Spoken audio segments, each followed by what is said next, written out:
United have spent over £200 million this summer, but they've also got some big names off their books, including Marcus Rashford and Hojlund and Garnacho. I mean, look, we've got Sancho, Antony, Rashford, Garnacho, Hojlund and Malacia still waiting to see what happens with him. Chris, you were making a point mainly on Antony, you know, who's a sale there of 21.7 million. We heard 3 years ago going for 80 million to Man United. I mean, Manchester United's recruitment. I mean, Hojlund as well. They brought him in for an absolute fortune. Now he's away on loan.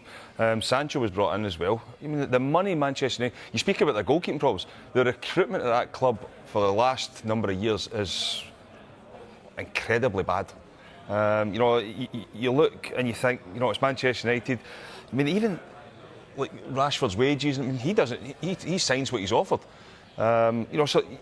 The amount of money the club has wasted now for a long, long period of time, somebody does really need to get a grip of it from top to bottom.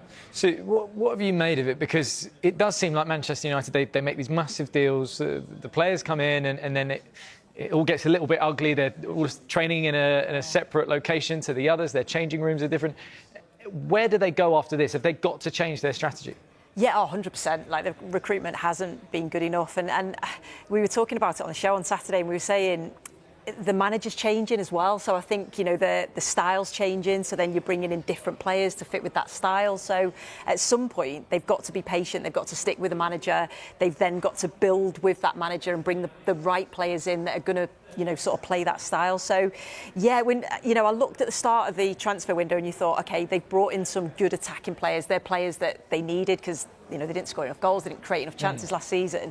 But then you also looked at the midfield area and you thought, well, to play the way that Amrin wants to play, they need probably more legs and more athleticism in there. Then you looked at the goalkeeper situation, which I know that they're addressing with Lammens. Whether he's the right goalkeeper or not, I'm not too sure. But, yeah, when you look at that and you look at the amount of money that they've spent and then what they're going for, the recruitment certainly hasn't been good enough. Do you think, Michael, they've got rid of the right players? And what I mean by that, you know, you're looking at, I mean, Garnacho you can claim as an academy project, but it's still a great player on his day. Looking at this team, do you think they've made the right decisions? Well, you can go along from there. Sancho, Aston Villa. I mean, Antony, you're losing just under £60 million in 3 years. Remarkable. Marcus Rashford gone on loan. Garnacho, Hojlund field from Malacia. I mean, Garnacho, you could talk about professionalism, body language. I mean, and with Boyd, it's just remarkable. A football club of Manchester United can waste money like they do and not get it right. I mean, you make the odd mistake, but it just seems to be constant with Manchester United. And you look at the money spent now. I mean, they've gone with Cunha and Mbeumo, who big fans of. But it wasn't too long ago we were saying I'm a big fan of Sancho, like Rashford, like Garnacho, and then they're all out the door. So there's something not quite right. A mentality, a mindset of going, it's a heavy shirt to play in. But I'm going to knuckle down, I'm going to be good. Mainoo, what happens with Mainoo? He was wanting a loan move. It wasn't long ago, there was a picture with three of them, Hojlund, Mainoo and Garnacho, sat there all happy. The future of Manchester United. How it's all gone wrong. And there just seems to be a knock-on effect year after year, and you see we touched about on changing the manager. They have to get something right, they have to stick with it, and they've got to have a plan. Yeah. And it just don't seem to have it at the moment in time, because they just waste so much money. You look at even Scott McTominay, who has went to Napoli. He's been a victim of the poor recruitment, and they've moved him on, obviously to free up money. But he played under every manager. You know, he's a good, talented player. He's went and showed that in Naples, and you look at them now, they keep signing in players. I mean, it's just a graveyard. It's interesting to see that they are getting rid of, you know, and that was, I think, the fan perspective on the Kobbie Mainoo thing was almost like it would be the last straw if it had gone. But it is like they're looking at the net profit of, OK, we can get Garnacho out. He's an academy, you know, talent that we've had. We're going to make pure profit back on that. Same with Scott McTominay. So, you know, but when you see who has left and then you've got who's come in, you know, Dorsey was touching on it, Mbeumo, Cunha, you've got Šeško up top now. Are Man United stronger now than where they were at the start of the window? Yeah, I think they are. They're stronger. They are stronger. I think Mbeumo and Cunha makes Man United strong. The jury's out on Šeško. This jury's still out on it. But he hasn't played enough games at the moment. Why have you spent 70 million on him and you keep him on the bench? Why not put him integrate? And they played, no disrespect, they played Burnley at home on the weekend. Why are you not starting your centre forward to try and get him confidence? He was claiming that he was suffering from cramp on. Then Cunha gets injured and then you don't bring him on. Yeah. You still don't bring him on. And as the number 9, I understand suffering from cramp against Grimsby. Grimsby dominated them. That's why they said he took the last penalty. Nah, even if I've got cramp, I'm taking the first 5. If you pay 70 million, I've got to stand up and be counted for. But I'm not blaming Šeško, because if he should be the one who says to the manager, I want to prove myself.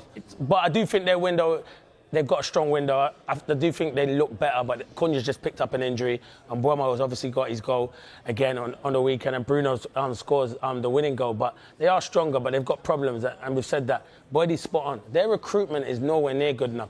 If you look at the list of players there, they're all talented. Why is it not working at that football club? There must be a reason why it's not working. Is it down to the individual, or is it down to someone at that football club who can't get the best out of them? The other thing is, you look at their players as well.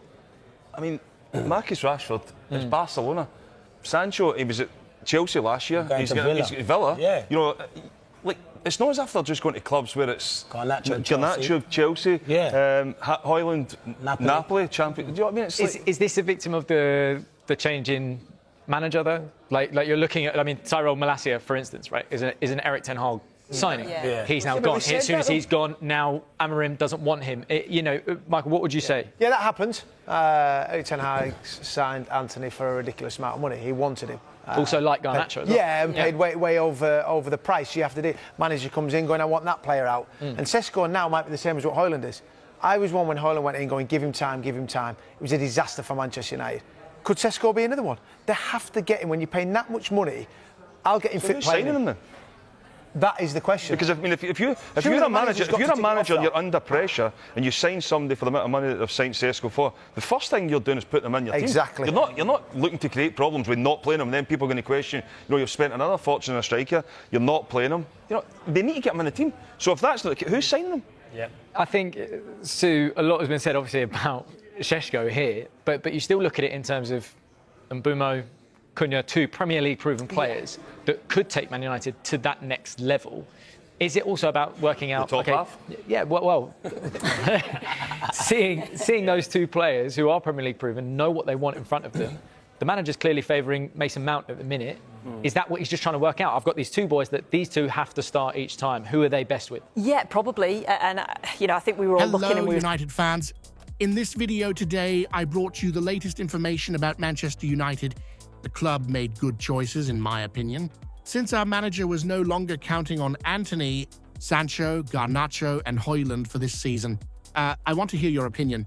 Did the manager make the right move to negotiate with them? Leave your opinion in the comments. For me, United is on the right track. Now, it's up to the team to develop a championship spirit and for Amorim to make the right choices. I'll be back with more news for you later. Don't forget to subscribe to the channel and like. Let's go, United.